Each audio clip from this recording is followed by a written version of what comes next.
Kita membentuk suatu korporasi, salah satunya agar kita punya kekuatan bargaining.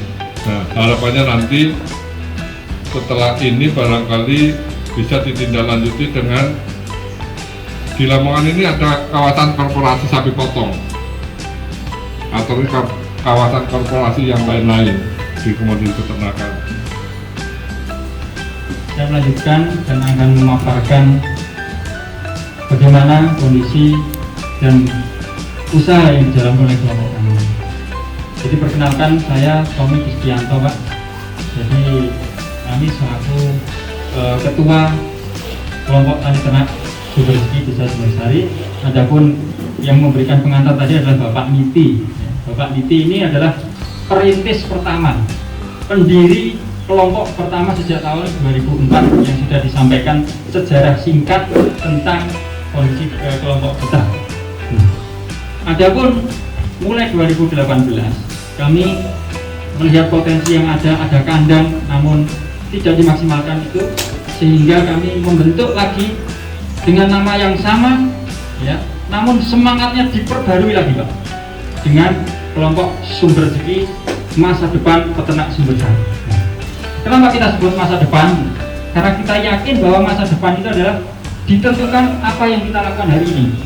Maka kita bermodalkan semangat, bermodalkan tekad yang kuat itu, membentuk lagi, ya, dengan pengurus yang lebih milenial, ya, kita rangkul kembali peternak-peternak yang ada untuk mendirikan kelompok Sumber Rezeki Masa Depan Peternak Sumbersari, yang memfasilitasi kami untuk mengadakan pelatihan-pelatihan selama 12 kali pertemuan, Pak, di mana kita diajarkan manajemen budidaya sapi, pengolahan pakan dan sebagainya itu di awal-awal tahun 2018. Nah, kemudian disambung di situ Dinas Peternakan Lamongan juga memberikan pembinaan yang sangat luar biasa, bantuan-bantuan yang luar biasa, sehingga kami mampu menambah semangat lagi, menambah gairah untuk pengembangan kelompok kami ke depan.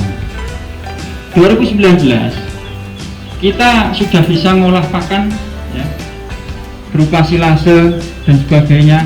Kemudian kita ingin meningkatkan lagi dengan pengembangan lumbung pakan ternak, yang dimana limbah pertanian di sini sangat melimpah, dimana petani di sini adalah mayoritas tebu, Pak, sehingga limbah pucuk tebu itu sangat melimpah. Selain itu juga limbah jagung, kebun jagung yang belum terolah secara maksimal, ya. Kemudian juga padi. Dari potensi limbah pertanian yang begitu melimpah itu kemudian kita olah melalui kelompok dengan adanya lumbung pakan ternak. Kemudian limbah juga demikian, ini menjadi potensi luar biasa yang sebelumnya tidak terolah sama sekali, ya, hanya terbuang begitu saja, tidak bernilai, bahkan cenderung menjadi pencemparan lingkungan. Melalui wadah kelompok ini juga kita punya semangat untuk mengubah limbah menjadi berkah, gitu. Nah, sehingga kita lakukan pengolahan limbah kotoran ternak. Kemudian juga tidak kalah pentingnya, karena usaha hulu kita adalah peternakan atau sapi, budidaya sapi, maka kita juga peningkatan produksi pembibitan sapi, ya.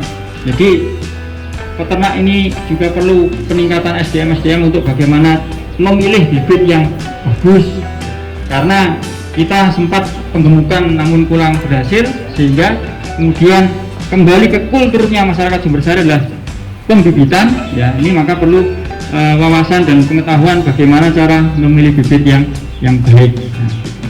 Kemudian 2020, Pak, nah ini perlu penguatan manajemen kelembagaan, di mana kita berusaha untuk mengembangkan tidak hanya fokus di budaya ternak sapi, juga berdirinya bank literasi, ya, di mana bank literasi ini menjadi bank tabungan kotoran ternak. Kalau biasanya orang nabung uang, kalau di Sumber Rezeki ini nabung kotoran, Pak, diwadahi, ya, yang tidak ternilai tadi terbuang, diwadahi, ditabung ke sini, dan itu menjadi nilai tambahan belanja bagi ibu-ibu, karena yang semangat mewadahi kotoran itu malah ibu-ibu. Kemudian pengembangan kerjasama investasi ternak, di mana kemudian melalui aset kelompok sapi yang ada ini, ya, tidak menutup kemungkinan juga membuka ruang bagi orang-orang yang berduit untuk berinvestasi di sumber rezeki. Ini adalah roadmap Pak, karena ini menjadi landasan kita, menjadi impian kita agar kemudian langkah-langkah kita itu bisa tertarget gitu. Nah, sehingga kita tulis dalam roadmap kerja, program kerja kelompok ternak sumber rezeki. Selanjutnya Pak, kami paparkan tentang usaha agribis hulu, di mana di sini adalah fokusnya di pembibitan Pak. Bibit ya, ini kita peroleh selain dari pasar sapi, kita juga mengutamakan sapi lokal. Jadi peternak sumber sari manakala mau menjual sapi, ini sebelum ditawarkan ke bakul-bakul Pak, ditawarkan ke kelompok. Barangkali kelompok nanti bisa mengembangkan lagi gitu. Jadi selain beli di pasar juga mengutamakan membeli bibit dari anggota kelompok. Ini untuk pembibitan. Usaha agribis on farm ya di perkandangan ya, kandang koloni ini permanen Pak. Jadi per ekor kira-kira 2 meter kali 2,5 meter ya. Kemudian lantainya juga sudah cor semuanya ya. Yang kandang dulu yang 2 lokal ini, yang tengah ini menjadi rumah produksi kompos Pak. Nah, yang tengah ini bangunan ini 2019, yang sebelah sana lanjutkan 2020, dan ini kita juga mau mengembangkan lagi untuk membuat lumbung kotoran ternak, di mana bahan baku ini kalau musim kemarau numpuk, sehingga kita akan kembangkan menjadi lumbung kotoran ternak menjadi sebelah barat. Kemudian pakan, jadi ini pakan juga limbah pertanian tadi melimpah ya. Kita olah menjadi silase ya, dimana kita punya bak silo untuk menyimpan silase yang ada di sini. Kemudian kita juga punya bak fermentasi Pak. Jadi ini kapasitasnya sekitar kalau 2 truk Pak, itu muat. Jadi ketika panen raya, anggota ini cari ya secara gotong royong untuk mencari pakan itu, kemudian dikumpulkan di sini dan digiling, disimpan di bak silo yang ada ini untuk makan sapi. Dengan harapan apa? Jadi peternak itu tidak terlalu soro Pak. Jadi tidak harus ngaret tiap hari dengan pengolahan pakan yang demikian. Jadi tinggal kasih makan begitu tiap harinya.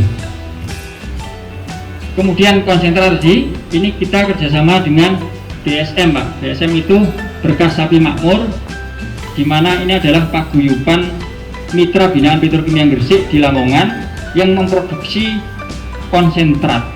Dan kita belum produksi konsentrat, tapi menjadi bagian, kita punya kerjasama dengan DSM itu untuk menjadi konsumen dan agen.